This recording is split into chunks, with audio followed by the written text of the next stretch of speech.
Welcome to the Marvelously Uninformed. I'm your host, Scott, and joining me are Mo, our resident Cyclops, and Nick, our resident Dr. Doom. See what I did there? I mixed things Wow, up it's this getting week. worse.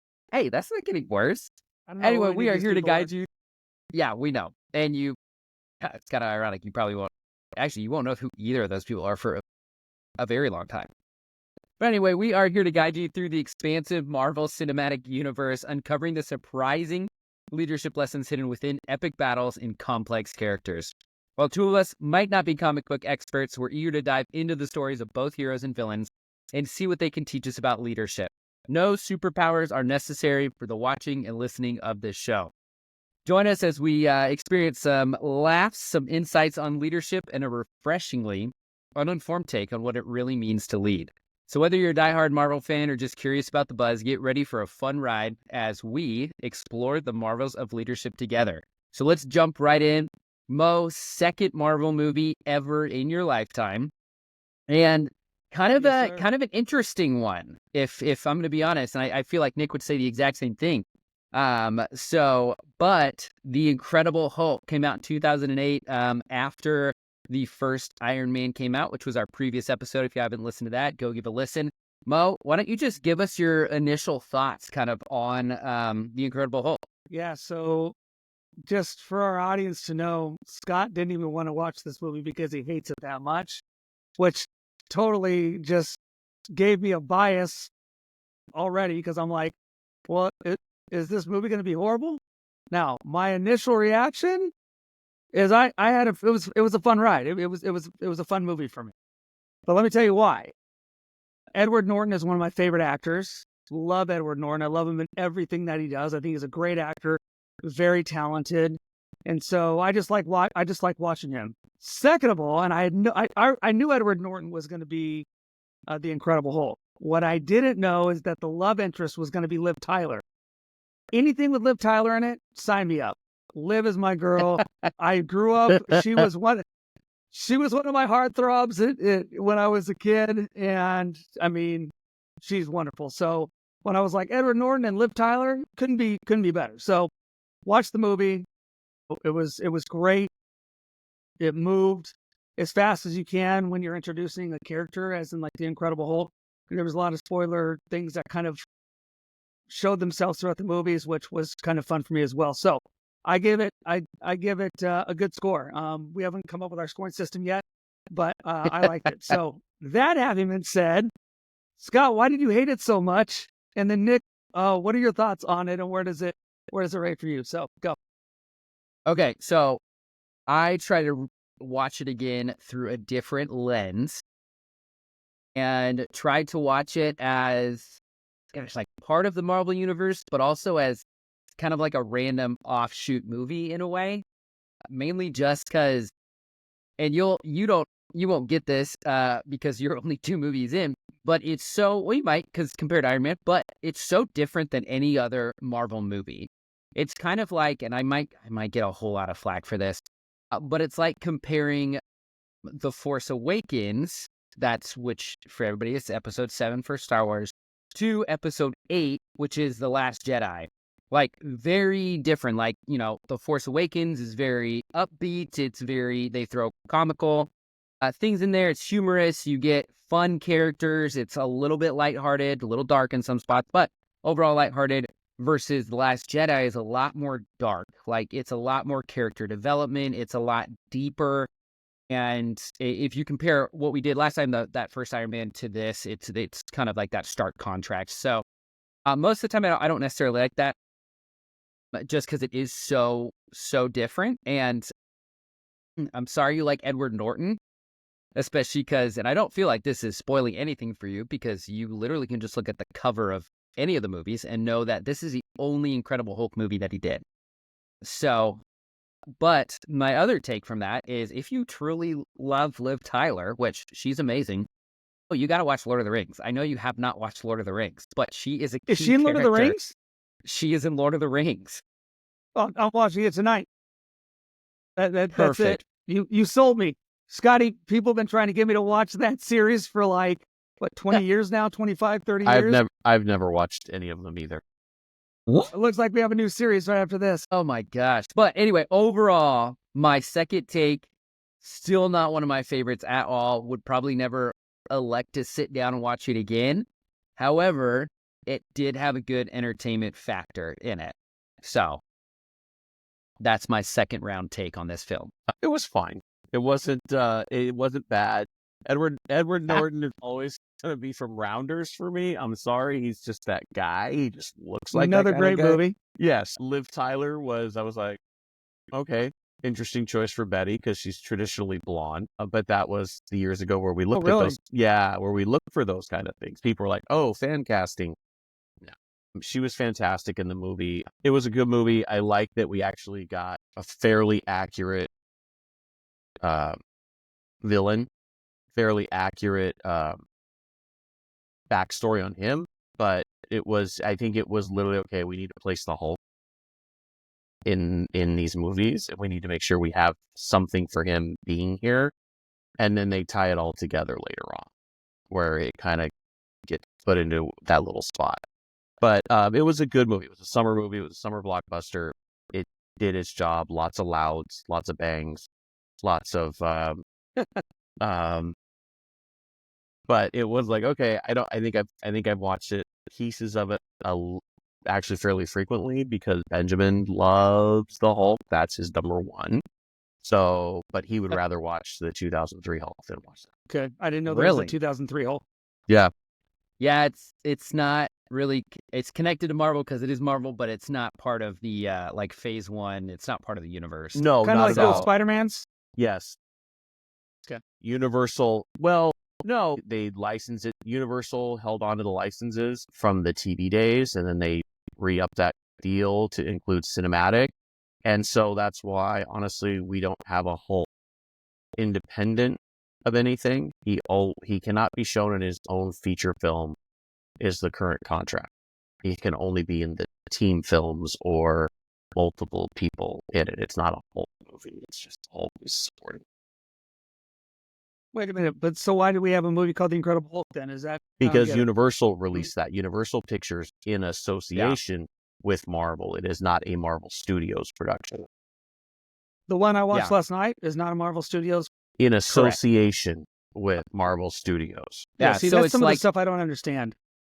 well, it's like the early Spider-Mans too, with like Tobey Maguire and even Andrew Garfield. Like those are through Sony. They're owned by Sony or owned by Warner Brothers. Sony. And that's why it's taken so long to have kind of a standalone Spider-Man movie because they held on to the rights. And so, but it's in association with Marvel. I will say one thing that I liked about this Marvel movie is you got an origin story without the origin story in a way. Yes. Because everybody knows, I feel like at this point, Hulk, Bruce Banner exposed to gamma radiation, boom, becomes the Hulk. Like, it's been played over and played over. And I'm pretty sure, I haven't seen it in a very long time, but I think that's the premise of the 2003 movie. It is. But in the opening credits for this movie, you get kind of that whole thing. It's kind of that background as the kind of opening credits roll and stuff. It's that whole origin story. So instead, we get this film that kind of has Banner kind of running around the earth, running around the world, trying to avoid things, trying to figure out how to get rid of the Hulk. And so I really like how it kind of turns into kind of like part two origin story in a way. So that was one of my favorite parts, I should say, about the entire things. So it was the beginning. I really like the beginning. It helps people like me who don't know anything, where kind of see these different. It brings you up to speed. And they did the same thing with all the newspaper clippings for Iron Man as well. So was it the same? Did they do that on purpose, or is that just an easy way to bring people up to speed who haven't been reading the comics for whatever 30, 40, 50 years? Yeah, it was kind of just a quick speed up. Hey, let's just kind of highlight this. That was something that, to go with Scotty's point, we don't need that. There's several origin stories of heroes where at this point they're kind of common knowledge. We don't need that anymore. That became a joke when Marvel got to participate with Sony on these last Spider-Man films. Like, oh no, how many times does Uncle Ben have to die? Like, do we have to go through that every time? So I think we kind of got to hit the ground running, and it's actually a story that was a cool part of it too, that it was told from, okay, he's already been through half of that stuff, and then he's on the run, right? Or he's in hiding, and he's trying to just live peacefully, right? He's just trying to Yeah. march to his own beat, and people got to be messing with it. I know he wears that little heart monitor on his wrist, and so it's Mm-hmm. not about him getting angry. If he gets excited, if his heartbeat gets to like 200, then he turns into the Hulk. It doesn't matter whether he's happy or sad or whatever, as long as his heartbeat gets up to 200. I thought it was if the Hulk gets angry, he turns into the Hulk. Yeah, I think it's more like along the lines of like his adrenaline. Like, as your adrenaline starts to pump, whether you're excited, whether you're stressed, whether you are just kind of in that heightened state, I think that's more when that heart rate shoots up. And so that's when, he knows he's going to turn into the Hulk. Fun fact, and this is just super nerdy, but like to figure out your max heart rate, you usually take 200 beats per minute and then subtract your age. And so if you look at his monitor sometimes throughout the movie, it's at like 1. And theoretically, he would not be able to like stand or sit if his heart was going 190 miles an hour. Like that's well above his max heart rate. I mean, he is the Hulk. I'll give it that. It's a Hulk. He's been heart, altered but by all that to say, radiation and an explosion. Like the guy survived something he shouldn't have survived. So he should be him. So who is Betty Ross in this? I know she's the doctor. She was just part of the whole, like she's part of this experiment the whole time. Like I kind of caught that. I knew she was obviously it was Liv Tyler. So you knew she was going to be a main character. Betty Ross is his love interest. Betty is the love of his life. They're part of this research together. And then the accident happens. It becomes the Hulk. This is traditional like lore of the whole thing. And her dad being part of the government and the military that's funding all this, he's driven solely to protect his daughter and hopefully get some of that Hulk blood to make weapons, to build on. You know what? I don't remember if they mentioned it in this one, and I watched it again earlier this week.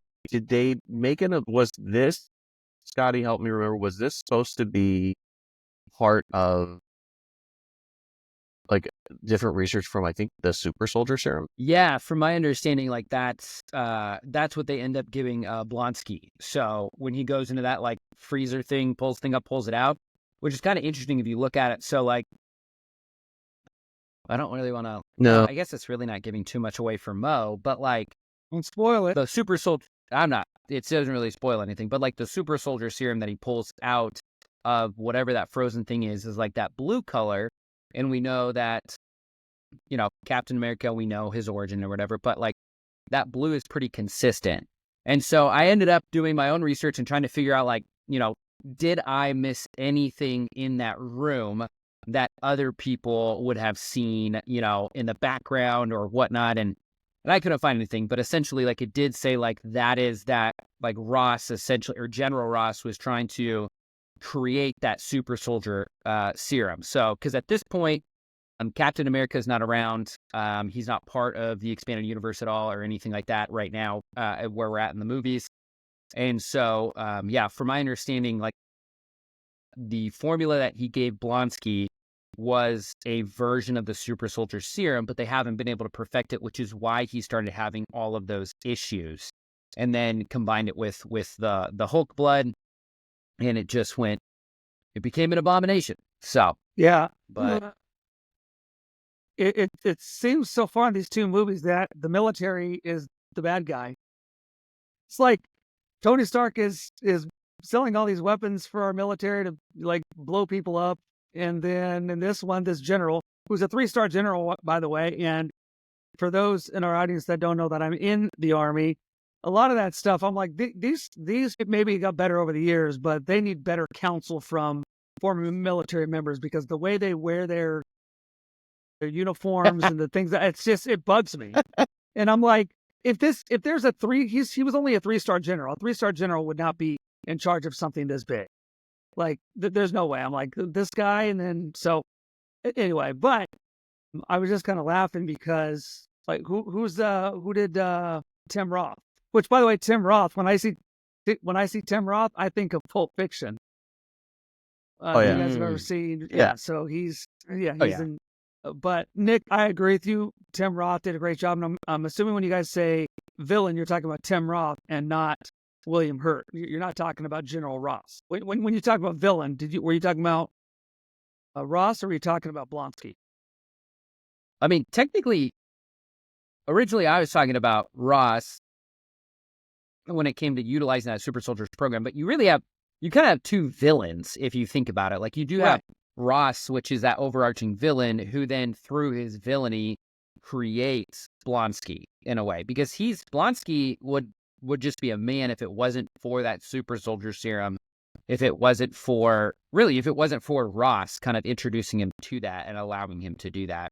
So you kind of have two villains throughout the movie, and you really never get, and this could be argued, and I'd love to hear your guys' opinion, but I feel like Ross never gets any sort of redemption, which is fine. Like, he's not a great guy or anything like that. And at the end of the movie, it's kind of like kind of redeems himself, like lets Banner jump out of a helicopter, but also like, is it really redeeming if you're like, yeah, sure, drop 500 feet, you're good, but one of the things that jumped through my head the whole time as I'm watching this is just how ridiculous it is to think that the military could run this large-scale operation in a small college town with missiles and tanks and Humvees and all this, and it's just like, no one notices. It's just like, oh wow, what's the military doing here? And it's like, nope, nobody saw them drive up.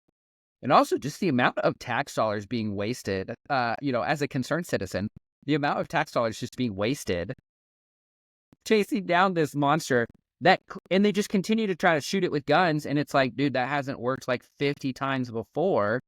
Why would you just keep doing it? Are you just like hoping one of them sticks? But like, oh my gosh.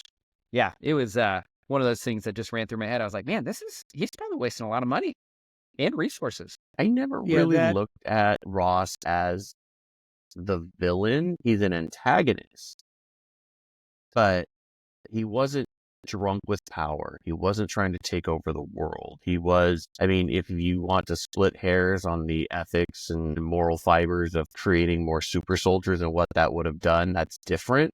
He's a man that's doing his job. He's supposed to lead these men, and he has a daughter he's trying to protect. And I think some of his decisions are fueled out of vengeance and hatred, and he's blind with that revenge. But as a whole, yes, he's the antagonist, but at the end of the day, it became Blonsky who's like, wow, now I'm drunk with this power. And now it's like, if he can do it, I can do it, and I'm better. And so then that was becoming a bigger threat to the public than the general that's just doing it. Thoughts? Yeah, that makes a lot of sense. Yeah, that makes a lot of sense and everything like that. I do have to. It does bother me though when you think about villains and you think that Ross was willing to sacrifice his daughter at one point, in the movie, where it was just like, you know what, it doesn't matter. She chose him, so But yeah, I want to bring up the cameos because we had quite a few cameos, some of them bigger than others. Obviously, right at the beginning of the movie, or towards, I should say, the beginning of the movie, we had the Stan Lee cameo. Kind of funny, drinking the contaminated the juice, that blood. Kind of makes you wonder too, or I should say the soda that had the blood in it. It just makes you wonder. That was Stan Lee? That was Stan Lee that drank the soda. Okay, so this is how much I don't know. I know Stan Lee is the maker of Marvel, or yeah, he has. Yeah, he's he the creator Marvel of comics. All of these comics, all the heroes? Like, does he do the drawings and the stories? Like, I'm gonna let Nick take this one. So, Stan Lee is credited with he's the godfather, the father of the Marvel universe. He didn't do it all himself, but he created Spider-Man, the Incredible Hulk, the original X-Men. You're talking about the comics. The comics. So he is part of this lore. He started these stories. And like back when? Like, what is this, like in the 60s, 70s? 62, 63. Captain America was much earlier than that. So he's not, that was, remember who created. You think about it going back to the comics. But Joe Kirby and Steve Casada, and there's several other names that are like they've drawn, they've written, they've inked, and they were a part of it for decades. But they had their hands on it. But it all a lot of it came from his mind, came from his initial stories. And so it becomes a thing, and it was a thing even before that. If you go back to the Toby Spider-Mans and Andrew Garfield's, and even that 2003 Hulk movie, Stan Lee has a cameo in every movie, and it becomes the Stan Lee cameo. And so there's eventually theories as to who he really was, because he's not Stan Lee. He's just some guy in this moment, but he shows up. And so that becomes a fun thing for people to, like, you're looking for it, and it's always like, oh, there it is. Okay. Like, we got that moment. But no, and most of these stories are actually, these characters are metaphors for what were social issues at the time, what were, the Spider-Man from the mind of a 15-year-old going through changes in his life and accepting and dealing with these new responsibilities, these new powers. The X-Men were outcasts. They were different than everybody else. They looked different. They sounded different, and how they were treated and how they rose above that to do their part for humanity, even though they weren't technically humans, right? They were mutants. So they were the next step in evolution. And so all these stories have some kind of social context. Yeah, really quick. It looks like, just for a quick search, technically the first Marvel comic, #1, came out in 1939. And it had the Human Torch, which was somewhat very different than what the Human Torch became in the Submariner. But it wasn't really till the 1960s until Stan Lee, Jack Kirby, and then Steve Ditko really kind of took it and ran with it. And that's when characters like the Spider-Man, X-Men, and like Iron Man and Captain America, when all those started to take their place and cement. Technically 1939, but really didn't probably get going or didn't become recognizable till the 1960s. So, which kind of makes sense for, if you think about kind of the era that the world was living in, and kind of the era that it was, something like a superhero seems like it would fit and be popular in the 60s. So does Stan Lee own the rights to all these comics, and he leases them to whoever, the studios, or is he, like, how does that work? Since he owns this property, that's his intellectual property, right? These comics. He is credited with the intellectual property. Ultimately, now Disney owns the intellectual properties of all of Marvel Comics. Now there's the merchandise, there's comics, there's animation, there's live action. So when we say that Universal Studios had the rights to the Hulk, and they still do, they have the cinematic rights to live action. But who owned that before Disney? Was it Stan Lee who sold it? Marvel Was Comics. it no Marvel yeah, Comics? So it's like a corporation. Yeah, Cool. yeah. So think of it like think of it like a newspaper. Like, you have contributors to a newspaper, but like the New York Times owns, your intellectual property. And so the first comic that came out in 1939 was from Timely Publications. And then they changed their name in the 1960s to Marvel Comics. And then when Disney bought it, it ended up becoming Marvel Entertainment at that point. So, Got it. Which, fun fact, they bought it for $4 billion. That's In it? case you didn't know that. Yeah, I know, but that was in 2009. I'm sure they didn't know what they had, Just What is it worth now? And just a couple years earlier, a couple years later, they shelled out another $4 billion to buy Star Wars from Lucasfilm. Great investments. Yeah. They've more than made their money. They're doing okay. I think they're okay. Yeah. I think they're okay. Quick search, it is valued at over $50 billion these days. So, yeah, that's a great ROI there, return on investment. But few other cameos. One of the smaller ones that I really like, I'm gonna have to look up his name real quick, but he plays Phil Dunphy. Oh, Ty Burrell. Yes. He's so young in this. Well, I mean, it was around the same time that Modern Family launched. he was doing Modern Family, right? It was around the same time. So how was that for fans? Because literally when I saw him, I literally was like, oh, that's Phil Dunphy. That's like I didn't even think of his. I didn't even think of Ty Burrell. I thought of Phil Dunphy.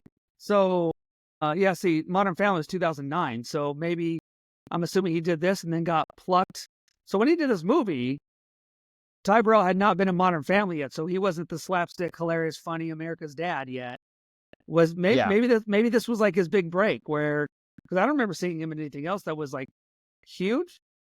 You have to assume they shot this movie in like 2007, right? Yeah. So there's a chance he probably shot The Incredible Hulk and then started shooting Modern Family. But it had to be right at the same time, like you said. Yeah. Like, yeah, wow. I feel like Modern Family was more of his kind of big break. Okay. People can argue this in the comments all they want, and maybe like The Incredible Hulk was just something that he had on his resume and they were like, oh wow, like he'd been part of the Marvel universe, like even though it was only 2 movies at that point. But maybe they were like, cool, let's give this guy a chance. Or they just really liked how he portrayed the character. So it is a pretty small part though in The Incredible Hulk. He's got some good lines in there, hitting hard and hitting deep at General Ross. But yeah, it definitely is a smaller part for him, I feel like. Yeah. In fact, what does he say to General Ross when he's leaving the house? Like, now I know why your daughter feels this way about you. Yeah, like never talks about you. Yes. And so on that, I thought this was a great role for Ty Burrell.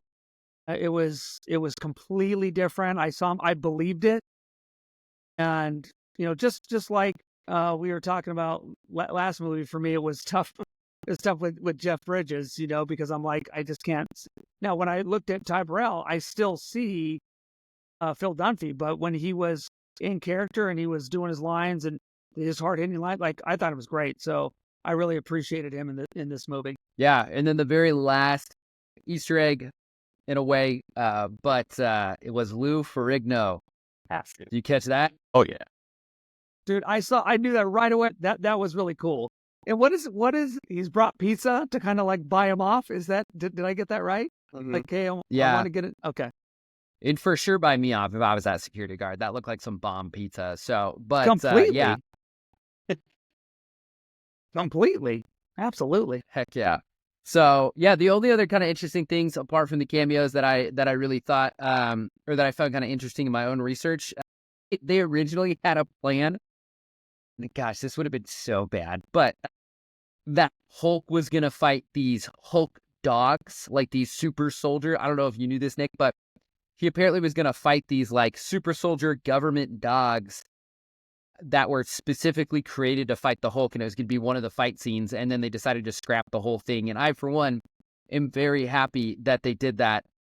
But it was just one of those things where I just thought that was absolutely insane. Whoever thought of that. I didn't know that. And you're saying for this movie? Yeah, for this movie.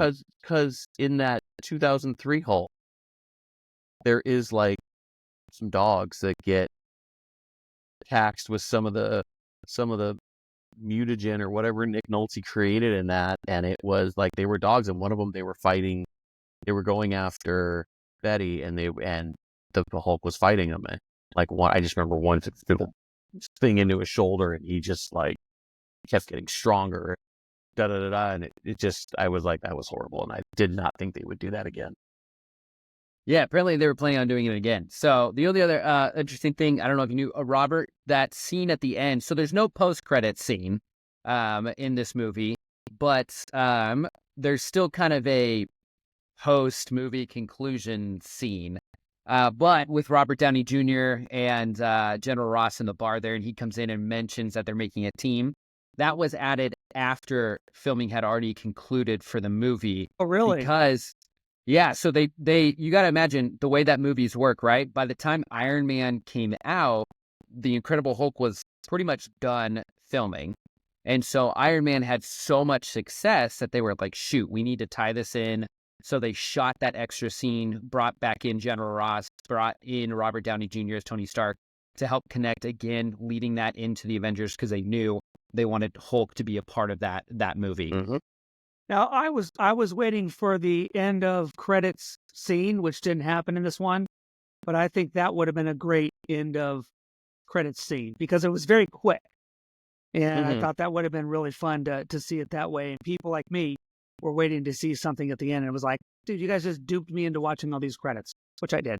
Yeah. So, but One thing, back to the fight scene real quick. I don't know if you guys watched Game of Thrones, but in Game of Thrones season 8, there's an episode called The Long Night, and it's so dark you can't see anything. That's what I felt about the fight scene for Hulk. It was so dark, and luckily I was watching it at night. But I remember I turned on my light to get something to drink, and I thought, I can't see anything. You can't. So I would have liked to see, I don't know, better lighting, or I don't know what that. I mean, it was most of it that was CGI at that point, right? So they could have done that. I don't know. Yeah, Am I the yeah. only? I've always felt it was dark, literally like just dark to see. Yeah. That's why I'm like, I was kind of like, I don't want to dump on the movie, but I'm like, okay, we saw it. It served its purpose.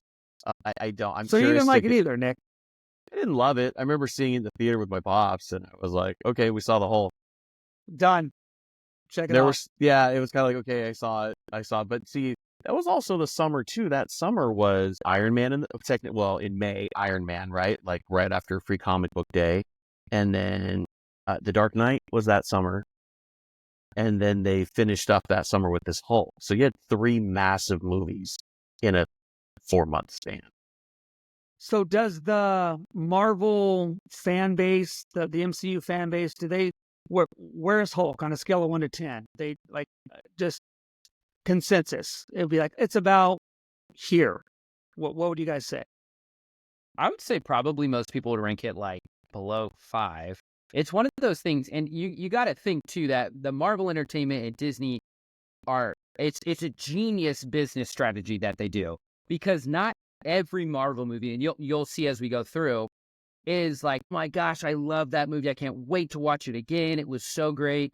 And so you really get, but you have to, even if the movie's not good, you have to watch the movie. So even though this movie does not rank, at least for me, and I would imagine for a lot of people, does not rank towards the top of the better Marvel movies in the Infinity Saga, you still have to watch it because it still is a critical component. And I'll say this too, because we're not watching the TV series. So boom. But in She-Hulk, which I would rank as worse than this movie, but we're not going to get into that. But the TV series, they bring back Emil Blonsky, like the same guy who plays him, everything, bring back Abomination. That was kind of cool in that series. That was kind of cool, like in that sense. They were, granted, it didn't pay off well. And to be quite honest, like that show was coming. I'm like, okay, there's been plenty of shows or the movies where it's like, I guess I have no true desire to see it, because sometimes even like it took me a long time. I'm going to admit this, and this may be something that is against everything. It took me a long time to watch the Guardians movies because I just don't. The Guardians of the Galaxy movies, which are later on in this saga. Are those Marvel as well? Yes, but they were characters. I remember hearing like, they're going to make Guardians of the Galaxy. I'm like, is that even a running title anymore? Like, okay, they're scraping the bottom of the barrel for ideas. I was wrong about it. It was a great idea. But still, they're movies to me. Like, I will watch other ones on loop some days, theoretically, then watch that again. Because some of it, I think, becomes your emotional connection to the character or to a story or something about it. And I think that's where there's a challenge in this new phase right now, Scotty, to where they're not finding, we've already used characters or we don't have rights to certain characters, so we need to find a way to get people to connect emotionally to these stories. Yeah. Why do they not have rights to some characters? Well, let's use the X-Men. They had licensed that out to Fox, and the way these licensing of IPs work is, hey, you get it for X amount of movies or X amount of time, and if they don't make another video, they don't make another movie in that time, they don't use it, they can't just sit on somebody else's IP, it will revert back. So Spider-Man was about to revert back to Marvel, and then they made the Andrew Garfield movies solely to keep the rights to the movies. Because I'm like, why are we restarting Spider-Man? It was just like 5 years ago. Why are we restarting it? Starting over. New origin story. Same origin story, but we got to tell it again. X-Men, Fox has been continuously making some form of X-Men movies using a certain amount of characters that in different versions of them, whether they're younger or current. So they kept it up. Well, Disney bought That's Fox so You're not bad. going to give us a Television, character. We'll Fox buy it from you. Television, Fox Cinema, Fox Studios. They did not buy Fox Sports or Fox News, but they bought the other two. They bought the other two outlets, and now it's like it's been a waiting period of like, well, you can't make any new content until this date, and then with those characters, and then Yeah. so I think that finally expired. Hence why we were able to get Deadpool Wolverine under the Marvel flag. Was it still Fox that did like the I think they're in association with it. okay, the one I can't think of the names right now, but the non-Hugh Jackman X-Men ones, like with the younger ones, was that still Fox? They were all Fox. Okay. Jeez. Do you know what Those I'm saying? were, So I they thought, found a way to keep better. certain characters, keep using them, we're still using this IP. Now it's obviously gone back. Sony is, did you hear about the one? Sony added something in these last negotiations that even when it does revert back to Marvel will be allowed to use any Spider-Man related character that they've already used in a movie. So they can't make a Venom. But Venom's already got standalone movies. But they and can't. He's already part of They the... can't continue that story under the Marvel flag because Fox already did it. Which means it's only if is it like the Hulk where like they can use Tom Hardy as Venom as long as he's not the main person, because he's in, Multiverse? I don't remember. He's in a post-credit scene, right? Like he's in the post-credit something like that. scenes for No Way Home. That's right. So, okay, so then that would be like the whole Well, no, he's thing. in Man, the that's movie briefly, and then the post-credit scene he's in. So yeah, there's a ton of Got things it. where it's like everybody wants to keep. It's just funny, like the amount of, I've said it a few times in different conversations, like just everybody play nice in the sandbox, and you're going to make a crap ton more money. Do you know what I mean? Like just do this and put out a good product, and the people are going to love you for it. Because that's what. Right. Yep. I know you didn't want it when we were in high school like this, but I wanted. That is a great movie.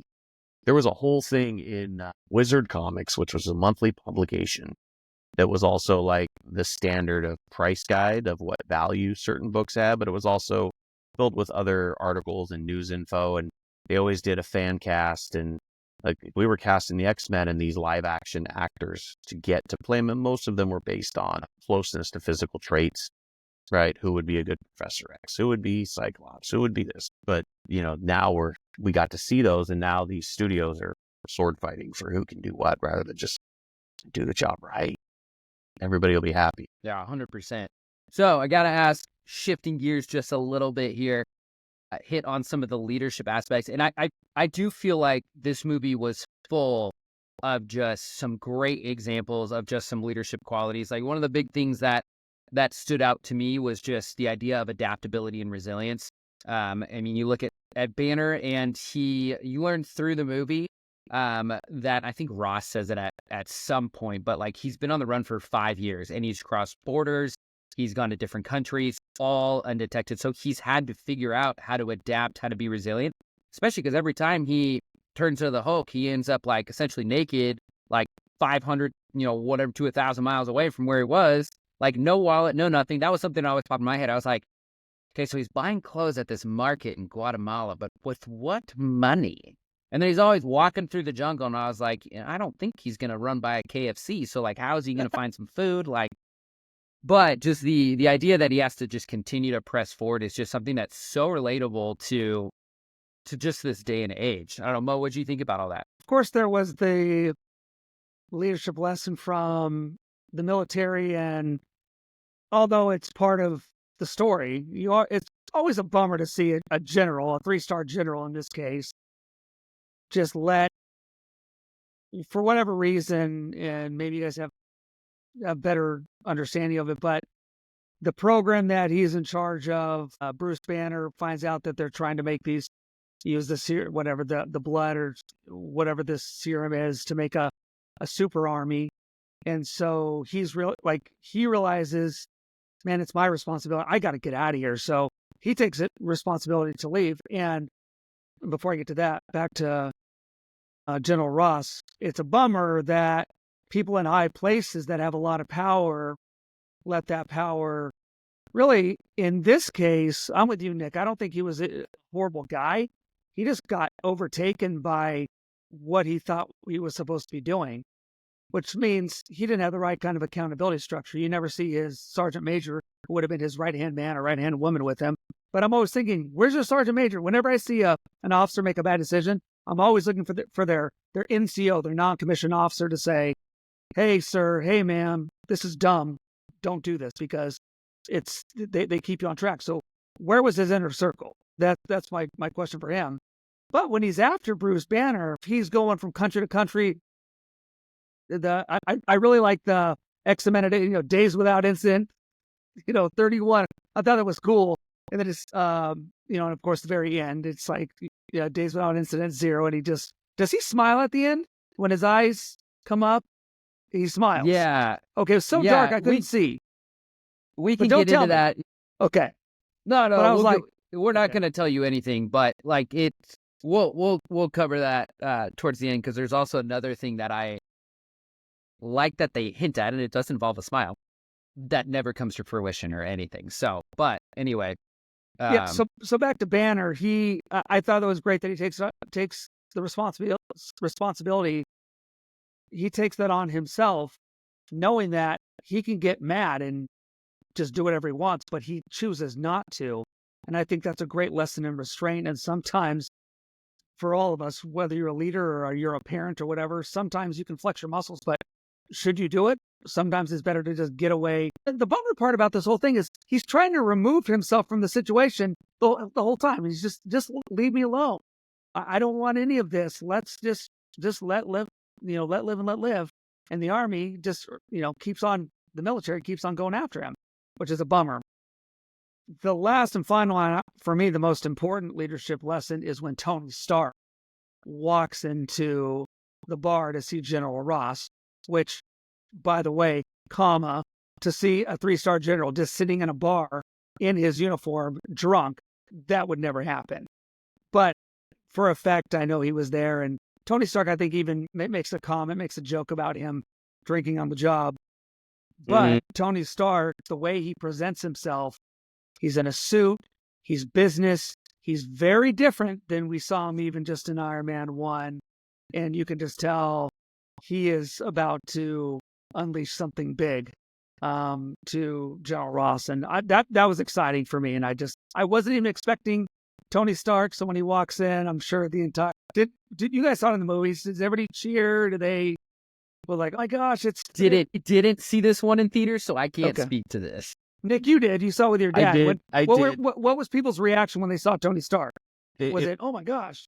No, You it expect wasn't. I honestly didn't. I'd been wondering if are they going to try and tie this together, or is this going to be on its own? But no, Right. there was no. I mean, I think Pops and I went and saw it on like a Saturday afternoon, so it wasn't like a huge crowd, and nobody really acknowledged it. There were a few like, Okay. so that was it, and that was. Remember, this is still early. This isn't, when we get to Endgame and Infinity War when people were expecting things. Okay. So we're still at a lower expectation right now. Correct. Yeah. The The game really changed. I mean, after this, we go to what? Thor? Iron Man 2. Iron Man 2, then Thor, then Captain America, First Avenger, then Avengers.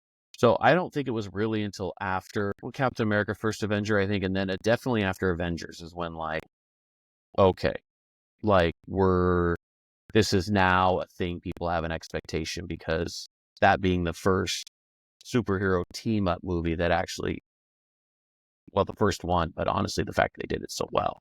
So, but whole different conversation. Yeah, one of the things I'll say that I really also liked, if we're talking about leadership context, was the idea of managing power responsibly. Because you've really got, like, especially at the end, you've got, Banner, who throughout the movie is essentially trying to figure out, I mean, at first he's trying to get rid of this power, right? He's trying to, in all intents and purposes, figure out how to get it out of his body. He doesn't want the power, even though it's been given to him, and just how reflective that is sometimes. And I know we talk about Mo, we've talked about the Peter principle sometimes, where people, the idea that people rise to the highest level of their incompetence. Yes. And the idea being that sometimes people are given power and they don't want the power and or don't know how to handle that power.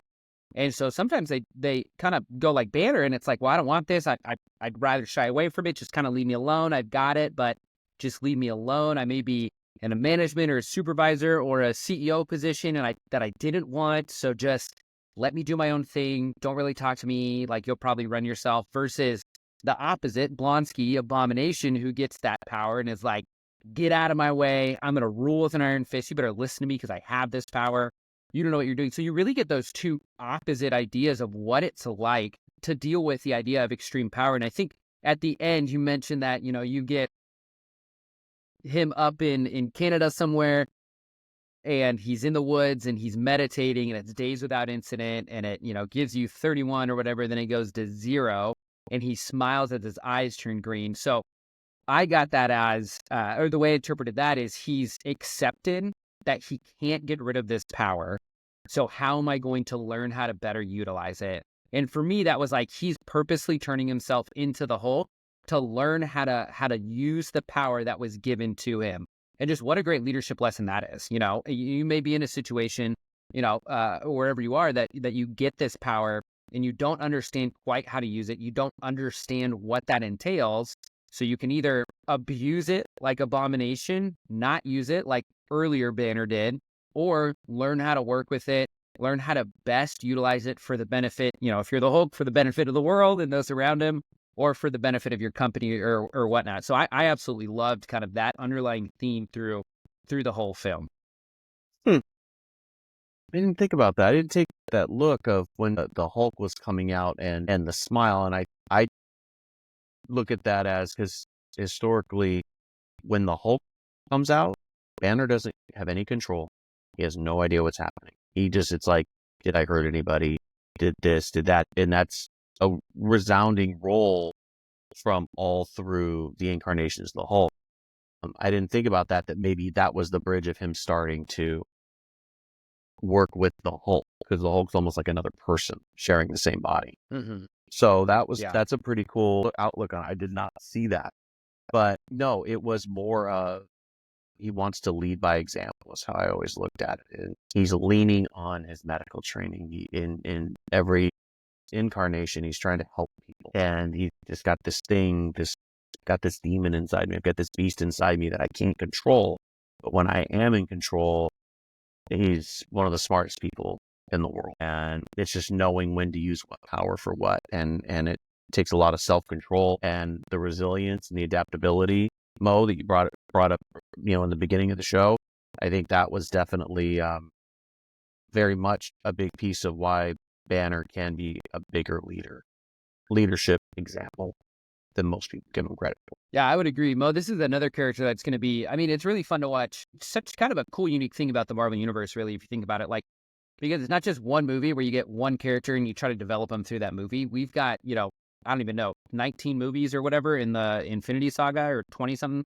And, you get characters, and you might get bits and pieces, right? Like this one, you got 15 seconds worth of Tony Stark. And it was already like, wow, he's already different. Like that moment has character development. And so it's cool because as we go through this series, you're going to be able to see that. So the one last thing that I want to mention that is right at the, towards the end, before the big last fight, that irks me, because we never, and I might be wrong, Nick, you can correct me if I'm wrong, or anybody listening, pop it in the comments. But when Mr. Blue, the scientist, helps out Blonsky, turns him into the Abomination, he gets smacked up against, and the blood drips into his open wound, and you see his head start to kind of morph and change. And then he smiles like something's going to happen. But then nothing happens. Like, we don't see that character really again, from my understanding. Maybe we do see that character. Maybe I'm wrong. Nick's kind of like, so maybe we can't say it on here because, Mo, you haven't reached that yet. Nick, no, you can actually, text me that independently. No, that's okay, because there has been some, I don't want to say speculation or thoughts. And it's funny because there's a character in throwaway guy in this movie, and I'm not going to point out who he is, but that actor in that role that he had makes an appearance very much farther down the line. And if you're paying attention, you're like, oh, it's so-and-so. Wait, was that the same guy in Hulk? Oh, yeah, it was. And he's playing the same character. It's just several years in advance. But the thing is Mr. Blue and the Easter egg going with the veins in his brain is that kind of makes you want to think about the leader. And the leader is one of the Hulk's bigger villains, bigger rogues that he has to deal with repeatedly. And they kind of teased that. And then that has been rumored to be a part of an upcoming movie. Obviously, it's not out yet and there's no curtains, but that's like that character could be paid off a decade and a half later. Yeah. But they can't have a Hulk standalone movie. But he's just a character that was not, it's one of those things like they didn't use it. They just alluded to it. Like it could be throwaway. You're right. It could be nothing. But when they said it and I saw the post on TikTok and I went, that might be interesting. We're going to see more about Hulk stuff in Captain America New World Order, which is coming out in February. Yeah, I'm amped for that. Yeah. Mo, you're so far behind, you can't be amped for it yet. And you're not going to get there in time. Yeah. No, not at all. You're going to have to take a But week it's off got- and put in some like long hour days. It's got Harrison Ford. That's all I'm going to say. And I mean, you can't go wrong with a Harrison I don't Ford think movie. that's- So I don't think, is that spoiling it for him? I don't think so. It's just No, got because Harrison at some Ford point, in I it. mean, William Hurt passed away in the last, year and a half or so? Yeah. Okay, well, Harrison so. Ford is taking over that role of General Ross. Got it. Well, That's I don't not a think that's really spoiler. It's spoiling like it. the man passed away, and now we're recasting. I think he was recasted as General Ross. And there's a funny, yeah. there's a line that's already been in the trailer that kind of like deals with why he looks different than he did the last time we saw him, and it's kind of funny. Like, okay, moving on. Now we're done with that. Let's get to the movie. Yeah. So. Yeah, I don't think it's spoilers because it's the same thing with the Hulk, right? Like Edward Norton is recast, like the Hulk is recast as Mark Ruffalo, and so Yeah, I don't he think didn't it's want really to commit spoilers. he didn't want to commit to doing it for the next 20 years. I also heard that it was like creative differences as well because Edward Norton had a pretty big hand in this film, and he wanted to like continue Hulk films like this, and Feige was like, yeah, no, we want to go more like Iron Man style for the Marvel. And so it was kind of those creative differences. I haven't heard him say, and I tried to find something, I haven't heard him say anything like bad about it. Like, it sounds like it was kind of a good parting of the ways, but I don't know. I feel like you never actually know those things 100%. No, you don't. But then again, they don't. It's like what we say. Nobody's, nothing's ever written in stone in a comic book. There's always a way to write yourself out. There's always a way to write yourself out of it. Or in general. I mean, like you look at Star Wars and it was like Disney got it and was like, yeah, we're going to scrap everything and only keep a few things what we pick and choose. And then it was like, okay, so all these characters are gone. Cool. But Mo, before we kind of duck out, do you have any final thoughts on The Incredible Hulk for us today? Yeah, I liked it. And you too, Nick. Any final thoughts? Yeah, for me, again, I liked it. I like Edward Norton. I love Liv Tyler. I thought it was a fun movie. I think, William Hurt did a great job. I think Tim Roth did a great job in their roles. I thought it was cast well. So I liked it. I thought it was fun. So and you guys know this is my first time that I've seen it. So the times that I've seen this is one. And I'd also like to know how many times you guys have seen it. And I think going from here on out, because I'm sure, like Nick, you said, there's some movies that are on a loop for you. So I'd really like to know that as we get to them. So for me, I liked it. I've seen it once. I liked it. It was a fun movie. Will I see it again? I think if it was on TV, I'd let it run in the background. Would I sit and watch it again? Probably not, unless I was trying to actually get some more information from it. So I liked it. I liked it. Anything for us? I think I've seen it probably 2 or 3 times, like start to finish. Like I said, my youngest is very much into the Hulk, but I don't see the whole thing. I only see certain parts of it because that's what he wants to watch. But we get he loves Hulk versus Abomination, so I get a lot of that. But it was a good movie. It was a great summer movie, and it was one of the movies in this Infinity Saga that have to take us to the next step. Right? We needed it to get to the next step. So here we are. Yeah, I mean, well, you guys already know how I feel. I feel like if it was on TV and there was absolutely nothing else on and I didn't have a book to read, I would probably let it run in the background. So, but it's definitely not one of my favorites. That is for sure. So, I also want to quickly, we usually cover it and I completely forgot to ask the question, but my snack of choice during this, I had some Goose Island beef jerky during it, Korean barbecue. It's super good. You can get it at Costco.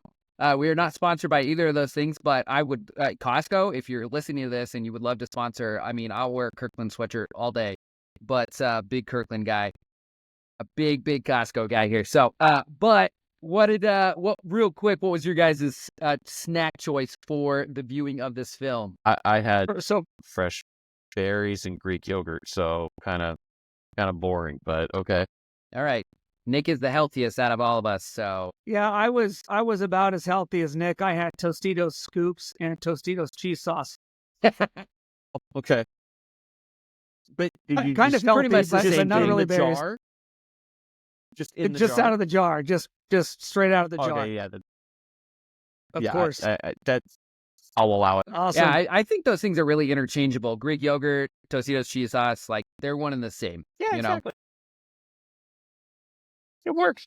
Well, everybody, thank you guys so much for joining us for this episode of Marvelously Uninformed. I hope you guys enjoyed our deep dive into a small portion of the Marvel Universe today and found some valuable leadership lessons and some laughs along the way, despite, our lack of superhero knowledge. If you guys had fun or just thought that we were just too ridiculous to pass by, just make sure you guys subscribe.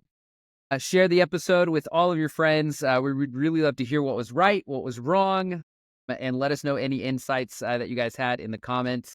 Who knows? Maybe we'll explore your favorite hero next time, or we'll just have to cover this episode again because we missed a large portion of something. So, but until then, keep embracing your inner leader and remember that even the most unlikely characters can teach us a thing or two.